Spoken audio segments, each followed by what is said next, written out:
Sebenarnya Aira cuma nak macam budak-budak yang lain tahu,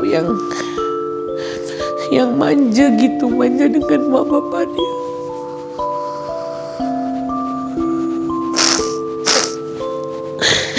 Saya belum pernah lagi dapat call yang tanya apa kabar ke.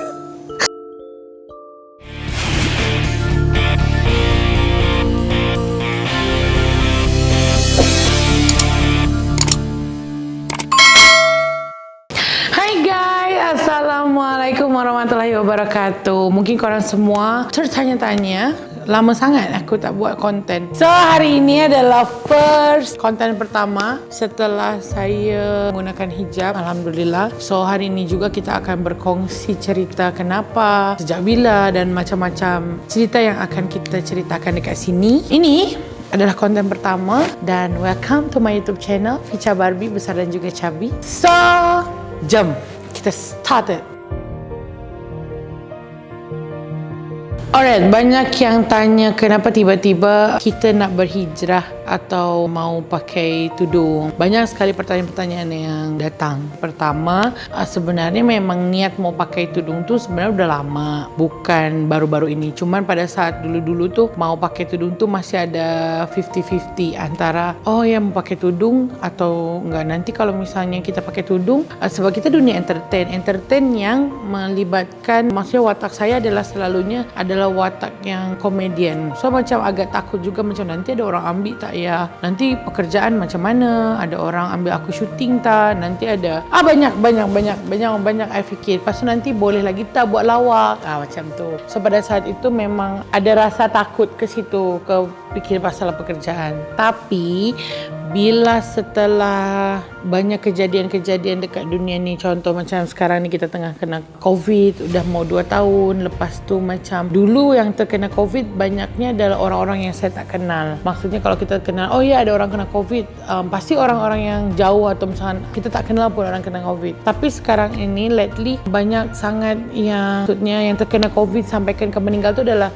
my close friend, lepas tu kawan-kawan yang dekat, kawan-kawan yang rapat, yang maksudnya tak sangka benda tu. Ada yang hanya 2 hari sakit lepas tu terus meninggal. So perkara-perkara itulah yang maksudnya saya pun terfikir. Lepas tu kebetulan anak-anak saya pun dekat Indonesia dah pada pakai tudung dah lama. Jadi macam dulu pun anak-anak macam ambu kenapa ambu enggak pakai kerudung gitu kan. Macam kita pun malu sendiri, kenapa anak kita boleh berfikir untuk memakai tudung, kenapa kita tak. So daripada situ I fikir macam kenapa kita mesti takut dengan maksud pekerjaan, kenapa kita mesti takut dengan ada job ke tidak. Tapi padahal semestinya yang kita takut adalah kita takut kepada Allah. Allah lah yang pemberi rezeki. So kenapa kita mesti takut benda tu. So lepas I fikir apa semua, macam we don't have time untuk kita tunggu sampai nanti aku baru umur 40 baru pakai tudung. Kita tak ada time itu. Maksudnya bila-bila masa kita boleh diambil Allah SWT. Jadi saya rasa saya mau berubah sebabkan diri saya sendiri, dan saya rasa macam saya nak ada satu tabungan untuk dekat akhirat nanti untuk bekal tu, sebab kita tak tahu bila-bila masa lah kita akan diambil.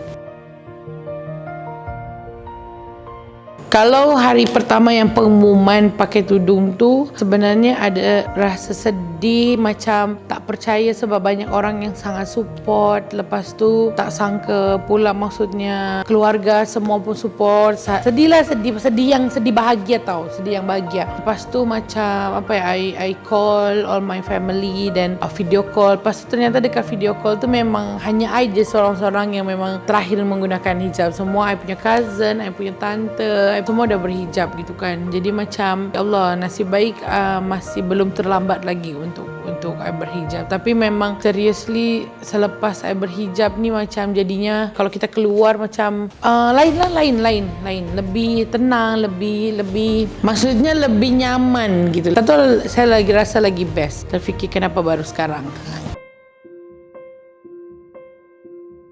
Jadi kalau mimpi tu sebenarnya I pernah mimpi tu sebelum daripada pada saat menggunakan hijab tu. Jadi mungkin sebabkan dalam hati ni dah lama nak berhijab, tapi ya itu banyak ketakutan. Jadi pada saat itu pernah aku mimpi ada satu orang lelaki tua gitulah, lelaki tua itu lepas tu bawa satu tempat, dan satu tempat itu tuh semuanya tuh perempuannya tuh berhijab. Jadi cuman aku seorang yang tak pakai hijab. Tak tahu kenapa dekat situ padahal itu perempuan.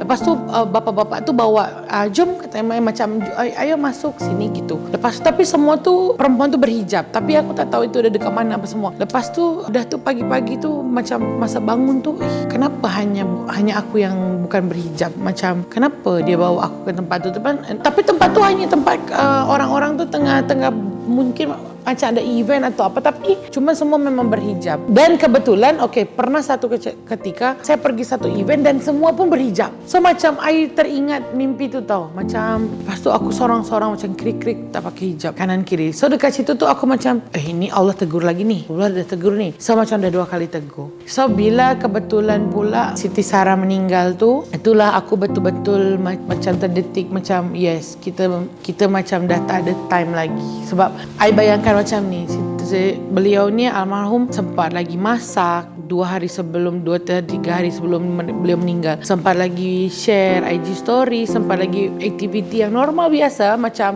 walaupun beliau mengidap COVID, tapi macam masih lagi I tak fikiran dia akan tinggalkan kita tau. So tapi bila dia meninggal tu ada terdetik, ya Allah, berarti maksudnya kita tak pernah tahu umur tu sampai bila. So bila misalkan sekarang aku rasa aku harus pakai hijab, maknanya kita pakai sekarang, sebab belum tentu besok tu saya masih hidup lagi. I fikir macam tu. I takut pada saat I meninggal, I mati tu, ilmu kita tak dapat lagi ilmu, lepas tu kita tak tahu lagi pasal agama kita, lepas tu kita tak dekat lagi dengan Allah. Benda-benda tu memang tu yang selalu takut.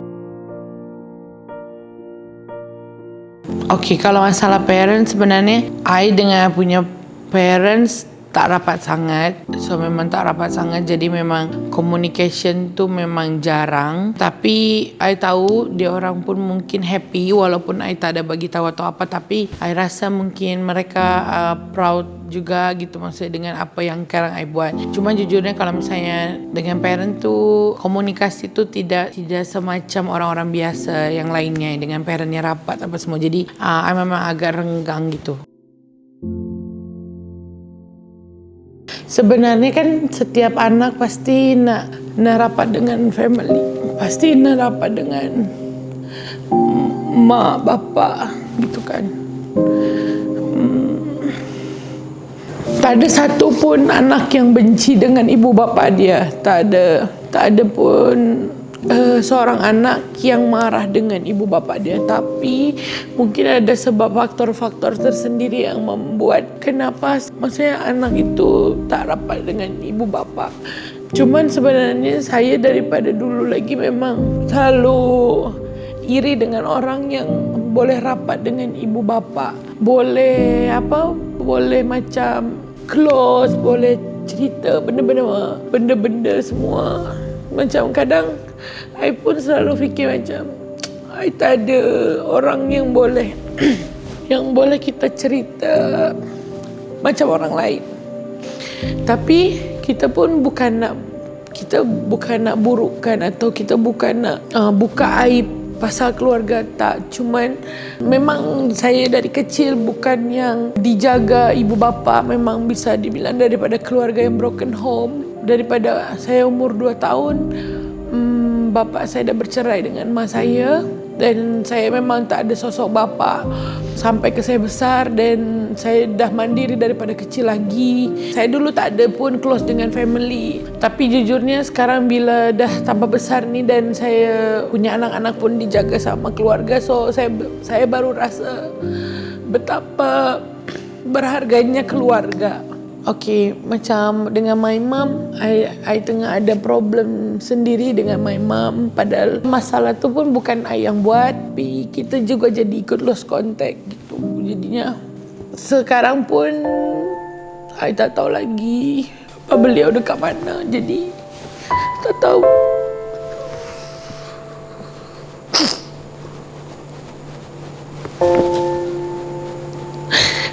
Tapi Allah pernah, ini cerita juga. Jadi last my mom datang ke Malaysia sebelum PKP, terus pulang. Dan adalah ni dah 1 tahun kita tak ada communicate apa-apa, dan I pun tak tahu dia ada dekat mana apa semua. Tapi I berdoa dekat Allah, I berdoa macam, ya Allah, tolong tunjukkan beliau ada dekat mana. Yang penting I tahu yang dia ni sehat, yang my mom okey. Lepas tu Allah jawab, sebab my mom tukar nombor telefon apa semua kan. Jadi I tak boleh contact. Tapi kan number I still sama. Jadi kalaupun dia mau contact, dia boleh contact tu kan. Lepas tu I berdoa sama Allah. And then alhamdulillah Allah jawab doa tu dalam waktu 1 minggu. Sebab I selalu mimpi apa semua. So 1 minggu kemudian selepas I mimpi dan doa apa semua tu, tiba-tiba I punya adik yang daripada yang dengan my mom tu kontak, kakak apa khabar, gini-gini semua. So bagi tahu yang maksudnya mama gini. So sekarang ni aku tahu beliau macam mana. Tapi dari hati yang maksudnya yang terdalam, saya tak ada masalah apa-apa. Saya maafkan apa semua. Maksudnya tak nak maksudnya perpanjang masalah ini gitu. Okey, momen yang masa kita video call lah semua, I punya cousin, adik-adik, beradik, lepas tu my auntie, I punya anak, semua tu support. Macam insyaAllah Kak, insyaAllah Ambu, semoga semuanya dipermudah. Dan pada saat itu memang betul-betul dah ikhlas pasrah apapun yang terjadi. Maksudnya kita kembalikan pada Allah. Tapi kenapa kita mesti takut, sedangkan Allah lah yang maha pemberi, Allah lah yang bagi kita rezeki, yang bagi kita semuanya. Kenapa kita mesti takut? Malah selepas saya berhijab, Allah bagi macam-macam rezeki lagi. Allah bagi rezeki orang-orang yang baik, Allah bagi lagi rezeki pekerjaan, Allah bagi lagi rezeki-rezeki yang lain yang sampai sekarang pun I masih tak sangka benda tu. Sebenarnya kalau misalnya dibuat story, daripada kecil kalau I boleh ingat balik, nasib baik dibagi karakter pelupa ya. Jadi maksudnya dah banyak hal yang lupa. Tapi yang maksudnya I ingat adalah daripada kecil memang bisa dibilang bukan sama macam keluarga-keluarga yang lain yang ibu bapa dia utuh, lepas tu ada kasih sayang, daripada keluarga yang hangat, yang maksudnya selalu support. Istilahnya macam dulu I rasa I seorang-seorang, I tak ada orang yang dulu I punya fikir macam tak ada orang yang sayang. Lepas tu I tak ada kawan dekat sekolah, dan macam daripada masa kecil sampai ke I kahwin yang pertama tu, itu adalah masa yang sangat-sangat bisa dibilang kurang happy atau dibilang sedih tu. Ya, tapi I try and then maksudnya I tetap still lanjutkan kehidupan itu. I hanya ikut jalurnya, dan maksudnya hanya ikut kemana apa semua arah yang Allah bagi dan I lalui. Dan sampai sekarang tu macam tak sangka dengan apa yang I dapat sekarang yang Allah bagi, daripada kesedihan yang dulu, daripada pengalaman yang dulu macam mana. I tak pernah borak dengan mereka. Sampai kadang-kadang I fikir macam I takut jadi anak yang durhaka tahu. Sebab I tak tahu siapa yang salah, tapi memang dengan mereka dua-dua sama I tak pernah borak. Tapi I tahu mereka sayang kita. Cuman position dan kondisi sekarang ni memang macam mana ya, macam mungkin sebabkan dah dari kecil dah tak rapat, jadinya bila sekarang tiba-tiba dah besar nak rapat, nak peluk manja tu macam jadi takut jadi macam kekok macam jadi tak biasa tau. Tapi my father dengan anak-anak dia yang dengan mak yang lain okey, dia manja apa semua, I nampak maksudnya okey. Cuma dengan I sendiri, dan tak tahu kenapa I rasa nak peluk beliau. I nak cerita everything about my life, tapi macam tak boleh tak keluar. Dengan mereka macam tak keluar cerita tu. Orang selalunya tengok I happy je, happy. Jadi mungkin mereka berfikir, oh ya anak aku okey. Tapi sebenarnya kalau boleh I cakap, I nak macam anak dengan parent-parent dia yang lain. I nak rasa macam dipeluk, I nak rasa macam mana diperhatikan. I rasa macam nak je dapat kontak. Maksudnya mereka kontak I. Macam Fika apa khabar? Tu tanya, is it how are you? Okay ke? Layaknya orang tua yang tanya khabar anaknya. I rasa macam tu. Macam I nak feeling macam I nak bukan seorang-seorang. Kadang-kadang bila duduk dekat Malaysia sini pun I seorang-seorang rasa macam ya dah gitu, I tak ada siapa-siapa gitu. Jadi itu yang kadang-kadang I rindu, tapi tak tahulah masih sempat lagi ke I boleh dapat situation macam tu. Situation macam orang lain. Mereka ada depan tu, sebenarnya ada depan, misalnya korang adalah my mom and my father gitu. Sebenarnya I cuma nak macam budak-budak yang lain tahu, yang manja gitu, manja dengan mak bapak dia.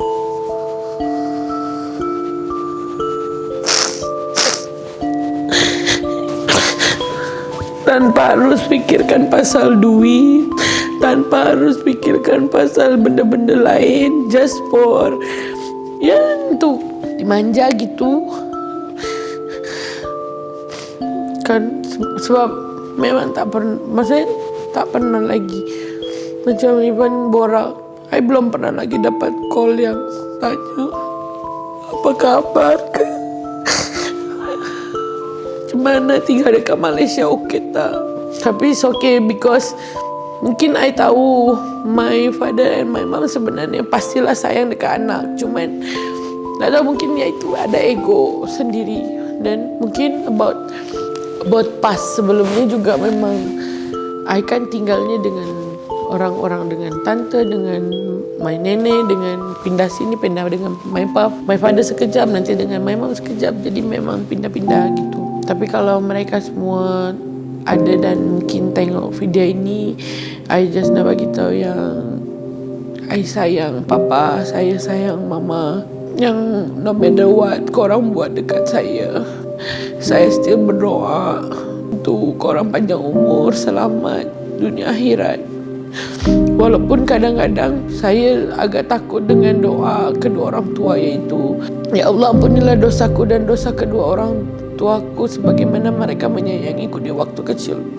Sedangkan saya tak dapat kasih sayang dari kecil tu yang saya takut. Saya takut macam saya maafkan orang. Cuman iaitu saya tak tahu rasa kasih sayang tu macam mana. Macam sekarang pun saya dosa juga. Saya tinggalkan anak-anak dekat Bandung dan mereka pun tak dapat kasih sayang saya. So macam apa ya, tak tahulah karma ke apa, tak tahu. Tapi sekarang ni saya berdoa untuk saya bisa tebus balik. I tak perhatikan anak-anak, so sekarang I kena perhatikan anak-anak I. So every day I try untuk call, untuk tanya mereka dah makan ke belum, tanya mereka tengah buat apa semua. At least I tahu apa yang I nak, I boleh bagi dekat anak-anak. Sebenarnya kan kalau kita cerita benda ni tu panjang, and then banyak cerita yang maksudnya banyak lagi yang belum tahu gitu kan. I selalu bersyukur yang Allah selalu tolong. Allah selalu tolong saya. Allah selalu ada dekat doa saya. Setiap saya minta apa, Allah selalu bagi gitu.